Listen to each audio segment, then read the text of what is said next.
প্রত্যেকটা মা, প্রত্যেকটা বোন ওই বেয়াদবটাকে পেলে ডিরেক্ট পিষে ফেলতো, ওর পুরো সঙ্গটাকে কেটে ছিঁড়ে ফেলে দিত। আমার মনে হয় সে ডিরেক্ট অমানুষ। এটা আমার মনে হয় কি পশু পাখির মধ্যেও মায়া থাকে। মানুষ যে যারা র্যাপিস্ট, যারা রেপ করার পর এত নির্মমভাবে গলা কেটে হাত কেটে হত্যা করে, তার মধ্যে আসলে কি কোনো মানুষের কোনো পরিচিতি আছে আপনার মনে হয়? যার মধ্যে মনুষ্যত্ব বোধ নাই তাকে আমরা এখনো কেন বাঁচিয়ে রেখেছি? তাকে ডিরেক্ট ফাঁসি দেওয়া উচিত। ফাঁসির আইন যত দ্রুত সম্ভব পাশ করা উচিত। আর আমার মতে কি, যখন আমরা জানি এই লোকটা র্যাপ করেছে, তাকে ডিরেক্ট ধরে তার পুরুষাঙ্গ কেটে ফেলা উচিত। 200-র বেশি সার্ভিস ও ফিচারে লেনদেনের সব বিকাশ অ্যাপে সম্ভব। এরকম বেয়াদবরা তো তাদের থাকাই উচিত না। তাদের আগে পুরুষাঙ্গ কেটে তারপর তাদের শাস্তিতে নেই, ফাঁসিতে নেই বা যেটাই হোক।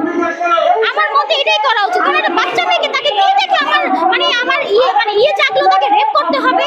কোনো আমাদের যারা আছে একটা ছোট নাবালক বাচ্চাকে কি আমরা অনেকে যারা বলে যে এই মেয়েটা কেন ধর্ষণ করেছে, কারণ হচ্ছে তার হয়তো বা ড্রেস আপের সমস্যা, তার চলাফেরার সমস্যা। একটা বাচ্চার কি ড্রেস আপের সমস্যা? একটা বাচ্চার কি তার শরীরের সমস্যা? একটা বাচ্চা 7-8 বছর, সে কি এতটুকু বাচ্চার মধ্যে সে কি এমন পেলো? এই টাইপের মানুষদের ডিরেক্ট ফাঁসি দেওয়া উচিত। এই আইন বাংলাদেশের যত দ্রুত সম্ভব এটা পাশ করা উচিত। মাননীয় প্রধানমন্ত্রীর কাছে আমার এটাই আবেদন থাকবে যেন এই আইনটা যত দ্রুত সম্ভব পাশ করুন।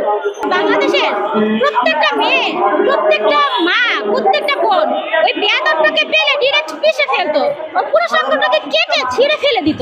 যে ফাজল, তুই এত মানুষ থাকতে একটা বাচ্চা মেয়ের সাথে এরকম অন্যায় কিভাবে করিস? আর ওকে বাঁচার তো কোনো দরকারই ছিল না। ওকে যদি আমরা ডিরেক্ট সামনে পেতাম, ওর মনে হয় না আপনারা কিছু পেতেন।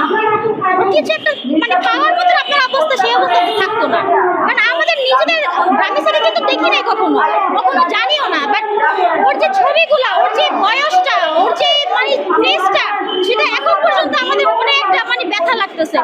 ওর যে লাস্ট যে ছবিটা দেখেছি, ওর গলাটা যখন জোড়া লাগানোর পর যখন সাদা কাপড় পরানো, জাস্ট চোখটা অর্ধেক কিন্তু খোলা।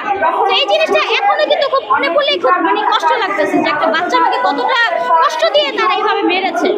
তো এই সব মিলিয়ে আসলে আমরা এখানে সবাই এক হয়েছি। ইনশাল্লাহ আমরা চাই যেন এই ফাঁসির আইনটা দ্রুত গতিতে পাশ করা হোক এবং ওকে ফাঁসি দেওয়া হোক।